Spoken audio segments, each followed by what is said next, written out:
ये देश पुरुष प्रधान, जाति प्रधान देश के साथ साथ अब भगदड़ प्रधान देश भी बन चुका है।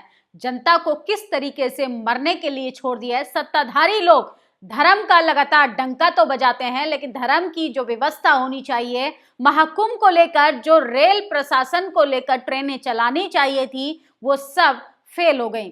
सोचिए किस तरीके से प्रयागराज हादसे के बाद भी प्रशासन जो है हाथ पे हाथ रखकर सोता रहा और दूसरा हादसा नई दिल्ली रेलवे स्टेशन पर हो गया। मासूम लोग जो हैं वो मौत के मुंह में समा गए। इसका जिम्मेदार कौन है? इसकी जिम्मेदारी लेने के लिए कोई भी तैयार नहीं। किस तरीके से मासूम लोगों को बड़े बड़े सपने दिखा दिए जाते हैं कि 144 साल बाद महाकुंभ का आयोजन किया जा रहा है, हर किसी को स्नान करना जरूरी है, लेकिन स्नान कराने के लिए व्यवस्था कौन करेगा? देश के रेल मंत्री तो पहले ही सवालों के घेरे में आते हैं। और सोचिए देश की प्रशासन से लेके सत्ताधारी लोग धर्म के नाम पे वोट बैंक की राजनीति करते हैं, लेकिन धर्म के नाम पर लोगों की सुरक्षा क्यों नहीं करते? गंभीर सवाल खड़ा होता है। आप रेलवे स्टेशन की तस्वीरें देखिए, सोचिए कितने लोग कितनी उम्मीदों के साथ स्नान के लिए जा रहे होंगे, कितने परिजन अपने घर जा रहे होंगे, कितने लोग अपने रिश्तेदारों के घर जा रहे होंगे। सब कुछ मातम में बदल गया, सब कुछ मौत के मुंह में समा गया और सब कुछ अफरा तफरी में तब्दील हो गया। और सारे लोग जो हैं वो डरे सहमे और अपने से बिछड़ने के दुख को प्रकट कर रहे हैं।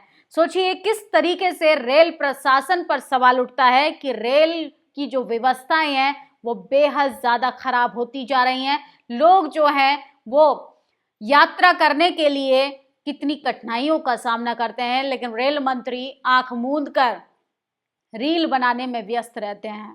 तमाम लोग रेल मंत्री को सवाल पूछ रहे हैं कि इस लापरवाही का कौन जिम्मेदार है।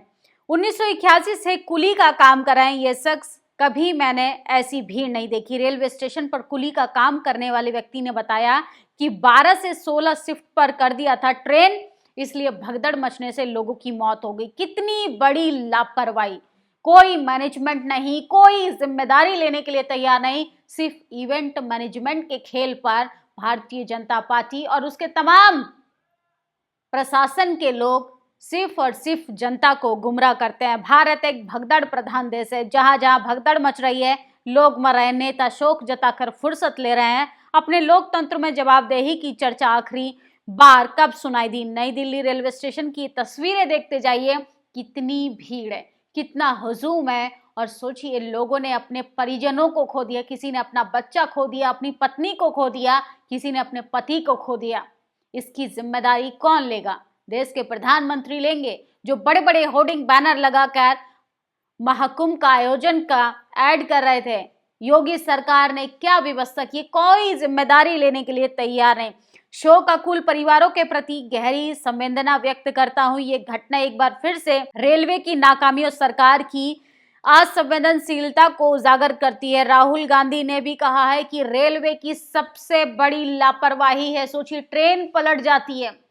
सबसे ज्यादा ट्रेन हादसे अगर हुए हैं तो वो अजनबी वैष्णव के समय में। किस तरीके से अगर कोई बहुजन समाज का नेता होता तो अब तक तो उसका इस्तीफा मांग लिया होता, लेकिन ये लोग ना इस्तीफा देने को तैयार हैं और ना ही ऐसी घटनाओं पर जवाब देने के लिए तैयार हैं। नई दिल्ली रेलवे स्टेशन पर भगदड़, 17 की मौत हो गई, 20 से अधिक लोग घायल हो गए हैं। महाकुंभ के लिए प्रयागराज में ट्रेन पकड़ने की अफरा तफरी में हालात बेकाबू हो गए। और सोचिए सरकार कह रही है हमने करोड़ों करोड़ों की लागत लगाकर अच्छी व्यवस्था का आयोजन किया है। नई दिल्ली रेलवे स्टेशन पर जो गिरा वो दबता चला गया, जो इंजन के सामने गिरा वो कटता चला गया। आज तक ये लोग 200 मौतें बता रहे थे, हालांकि रेलवे ने कहा सिर्फ 15 की मौत हुई है, बाकी बेहोश है। सच्चाई का इंतजार रहेगा। तो किस तरीके से लोगों के आंकड़े छुपाए जा रहे हैं? अरे मरने वालों के आंकड़े ही बता दीजिए जब कुछ भी नहीं बता पा रहे। चश्मदीद जो बता रहे हैं सुनकर होश उड़ जाएंगे। लोग बता रहे हैं, मैं लिख भी नहीं सकता क्योंकि कलम पर बंदूक का पहरा है। रेल मंत्रालय रेल मंत्री से पूछना चाहता हूं कि नई दिल्ली रेलवे स्टेशन पर जिन लोगों की जानें गई उनकी मौत का जिम्मेदार कौन है? 18 लोगों की मौत हो गई है, कई घायल हैं, जांच के आदेश दे दिए गए हैं, लेकिन सोचिए प्रशासन जो है वो पत्रकारों को भी डरा रहा है। पत्रकारों को खबरें नहीं करने दी जा रही हैं, उनके फुटेज को डिलीट करवाया जा रहा है और उनको धमकाया जा रहा है कि आप इस तरीके की खबरें नहीं चला सकते। किस तरीके के आज़ाद भारत को फिर से गुलामी की तरफ लेके जाया जा रहा है, जहां पे सच का कोई बोलबाला नहीं होगा और झूठ के दम पर तमाम सत्ताधारी लोग जो हैं वो डंका बजा रहे हैं। और 144 साल बाद महाकुंभ का आयोजन का आप लोग लगातार प्रचार प्रसार कर रहे हैं, लेकिन लोगों की जान से खेलने का तो काम मत करिए। रेल मंत्रालय की लापरवाही से गई लोगों की जाने खामोश, कोई त्याग पत्र की बात नहीं करेगा। हमारी मंत्री जो कहते हैं उन्हें मंत्री भी नहीं, इस पर कोई मंत्री त्याग पत्र नहीं होता। राजनाथ सिंह त्याग यूपीए सरकार में होता तो एनडीए सरकार में नहीं, तो एनडीए सरकार में कोई जिम्मेदारी नहीं, कोई त्याग पत्र नहीं, कोई इस्तीफा नहीं होगा, सिर्फ और सिर्फ पल्ला झाड़ने का काम होगा। आरजेडी ने भी ट्वीट किया है, नई दिल्ली में जिस तरीके की घटना हुई, जिस प्रकार नई दिल्ली में भगदड़ मची, दुर्भाग्यपूर्ण है। निरंतर शिकायतें जारी हैं कि रेलवे द्वारा बिहार की ट्रेनें, बिहार में रेल मंत्रियों की सुविधा सुरक्षा को गंभीरता से लिया जाए।